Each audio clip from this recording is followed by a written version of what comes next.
Getting in a black coat. Oh, we're going in a black I thought we have to pick up on the...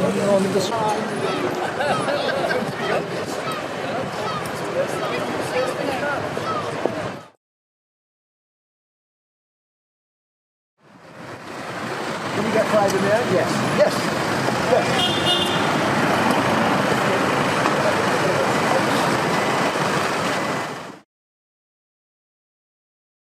Mark Anthony, this is Stephanie. I know, and Oh, I know, but you haven't met officially. So I was doing it. Thank you, Peter. 7 Leicester Square. The Prince, Leicester Place. Leicester Place. Prince Charles Cinema. Oh, that's all right, no worries. Do you want the aircon on?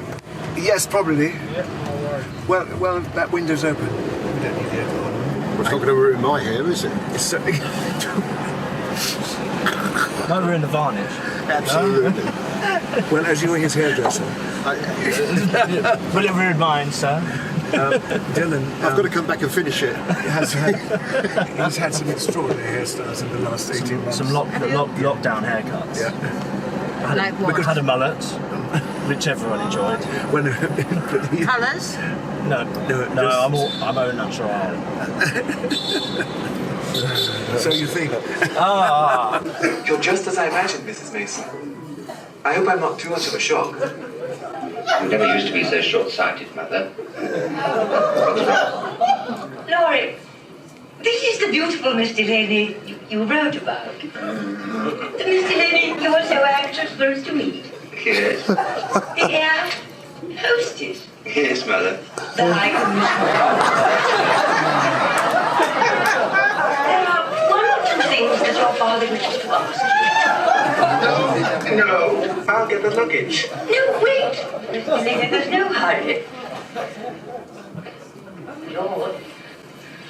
Joe, are you frightfully tired after the journey? Of course she isn't, George. Look at her. Closely. Tell me about how the experience was filming this show, this film we're about to see tonight. Oh, for goodness sake! Come on, he slept No. since then. Do you remember it at all? I do remember it. I was very excited about doing it because I've never done a film. How old were you at the time? 10. 10.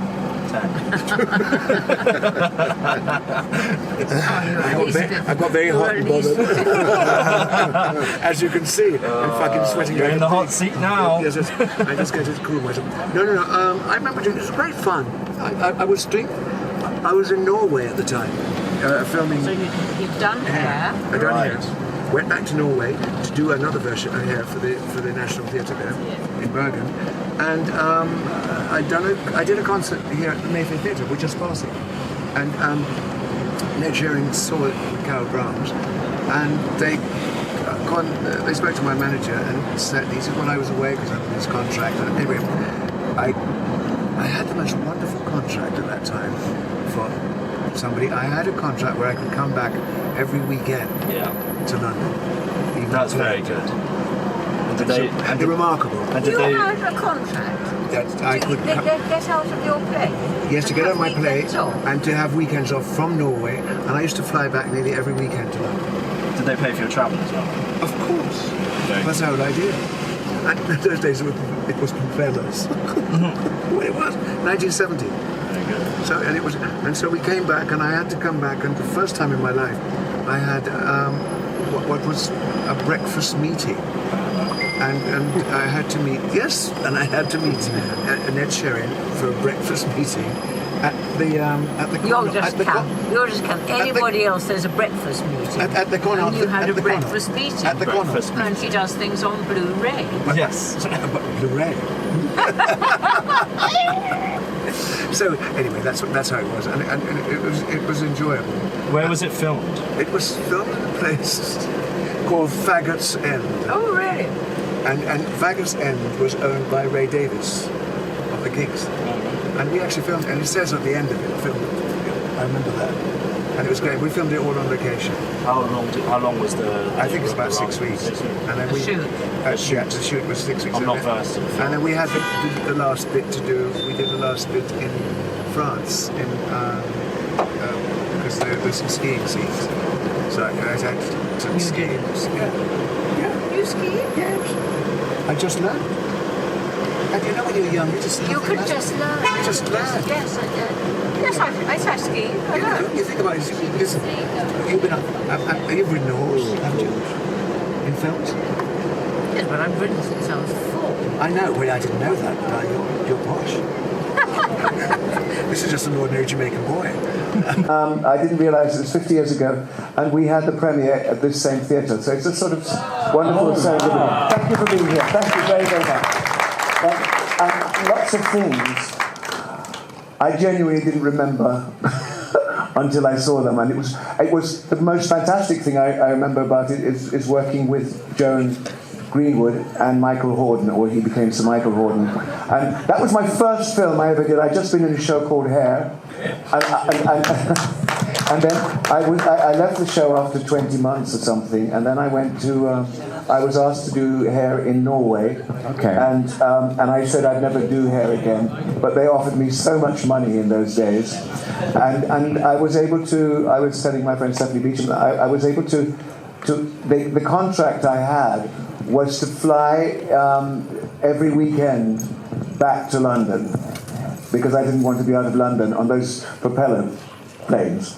And I came back and I did a concert at the Mayfair Theatre, and Ned Sherrin and Cara Brahms, who wrote the film. Crystal, have you seen this film before? No, thank you. You've not seen it? No. This is your... Yeah. And you haven't seen it? This is your debut. I saw it... I might have. I might suddenly say, oh, I remember seeing it. Interesting to see. It was one of those things 50 years ago we could have all have seen it and forgotten about it. Yes, that's Because it was quite, it was revolutionary at the time, wasn't it? Yes, it was. So it was one of those. It was. But the trouble is, we were doing Maybe so we many did. things. Everybody else was doing other things as well. We were all doing so many things. Yeah. 50 years, looks like 21. Stop it. 50 years ago. 50 years ago, and it's just been years. And again, the same theatre. I can't believe it. And So- I'd met Stephanie just then because we met. I was doing a show called Hair.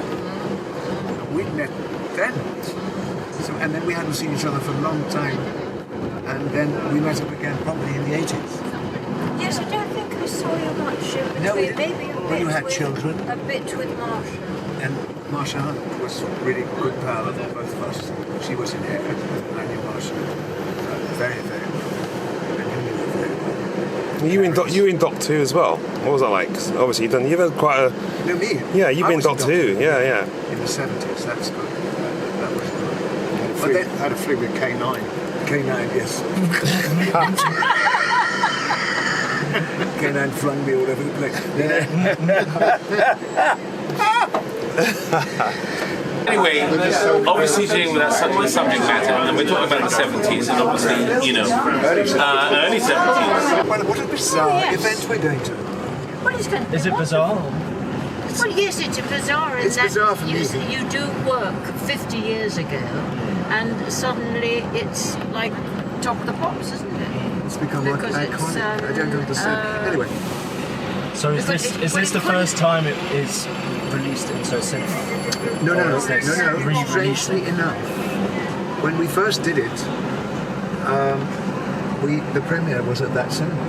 Prince Charles. Oh, really? And how many years ago was that? 50 years. 50 years ago. This year is 50 years since it was first released. We're not joking, it's 50 years ago.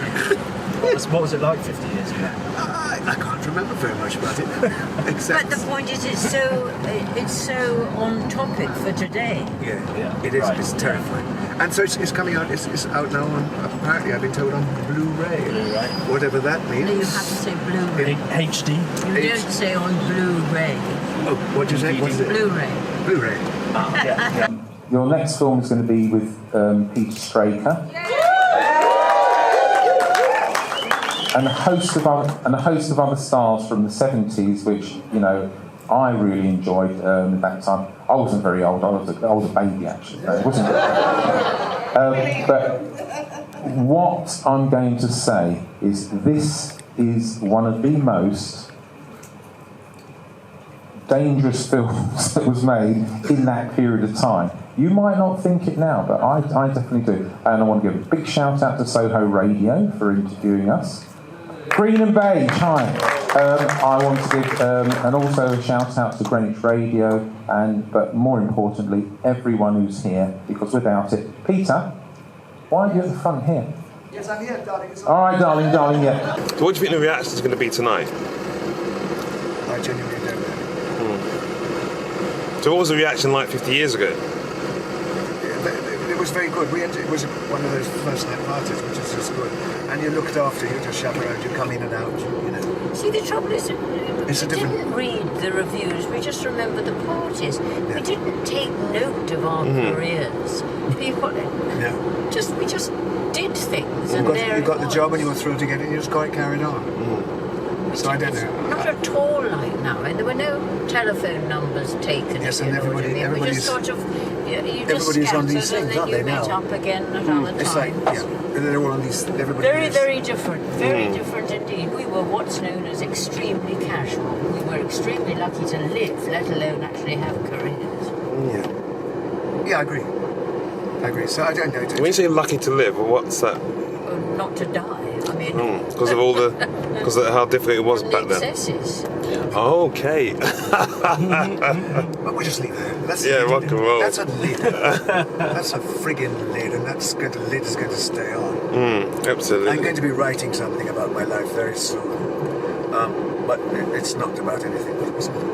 The trouble is, I wrote that rubbish book, and I said nothing in it. I was very clever to actually write nothing in it. But it would be jolly good to actually dare to write bits, it. But nothing serious. No, nothing that's going to hurt anybody. Nothing that I remembered anyway.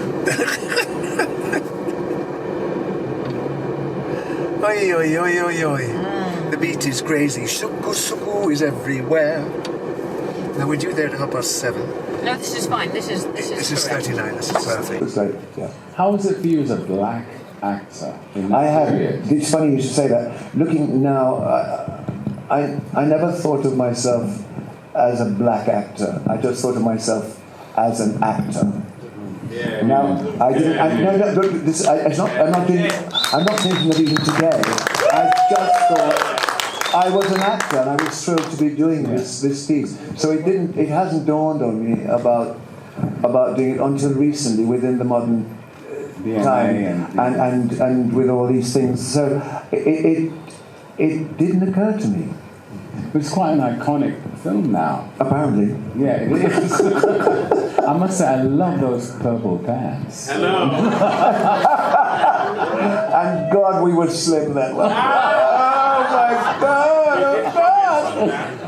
But you look like you were having a lot of fun. Yes, I did. I had a lot of fun. The interesting thing was when we first did the first few days or weeks, we had to refilm certain things because Bob Kellett, who's not here, who directed Bob Kellett, my voice was quite low, and we decided that I didn't want to overdub it.